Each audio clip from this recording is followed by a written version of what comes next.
Welcome to Dark Celtic History.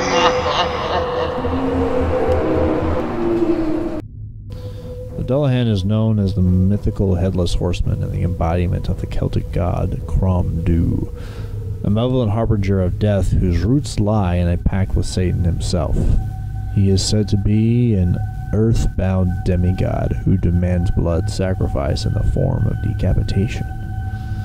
This headless rider roams the lands of Ireland looking for victims whose heads he intends to take, but no one knows why.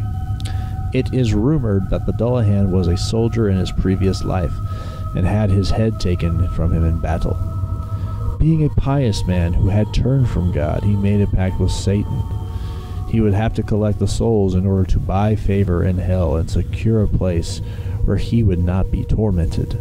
Satan placed a curse that only can be broken by collecting a certain number of souls in order to buy favor in hell to secure his place. But Satan warned him that he had made this pact plenty of times before, and none had been able to complete it.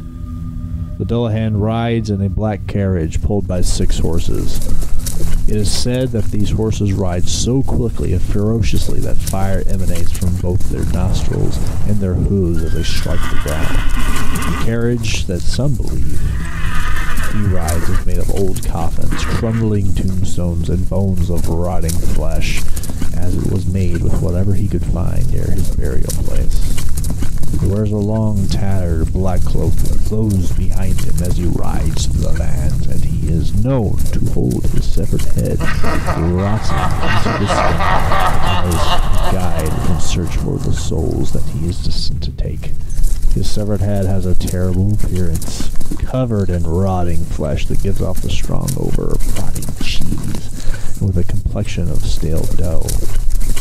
The mouth is split into a terrifying grin as he finds joy in taking the lives. His eyes are lit up with an evil fire that dart back and forth, constantly looking for victims. No locked gate can stay closed when he approaches. They burst open to let the evil Dullahan through, and close on their own after he has finished. As he makes his way through the towns and villages after dark, the people hide behind their curtains. To look him in the eyes would immediately blind you, as he will whip out your eyes with his whip made from a human spine.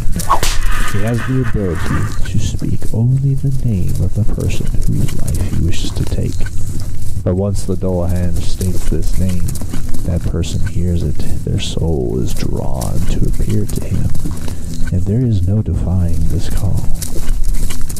The Dullahan is believed to appear after sunset on ancient feast days, which is when the people know to be most wary of looking outside after the sun has gone down. The only thing that can frighten or harm him is precious metal, which, when thrown on the ground before him, can cause him and his horses to suddenly stop in their path and turn and flee. Ireland during this time, very poor country. Families weren't likely to possess gold, so he felt confident. Entering a small village of Glen Craig, he called upon his next victim, a young Irish girl.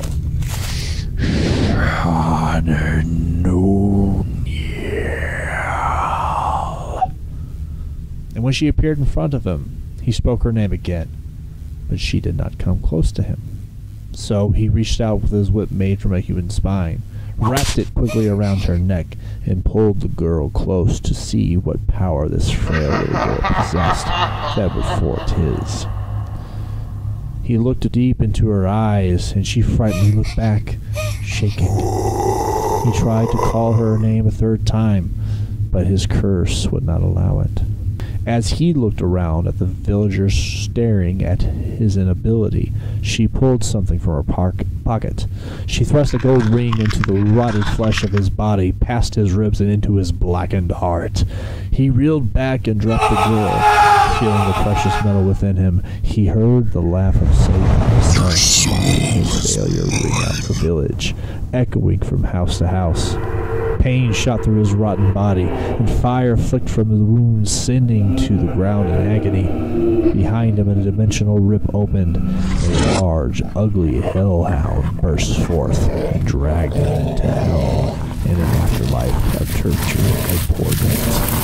As the rip began to close, Satan stepped forward, looked at the girl, smiled, and bowed in respect. You see, the girl could not go to the Dullahan, you see, because she was deaf and never heard her name called, although she knew the legend. Everyone in Ireland knew the legend.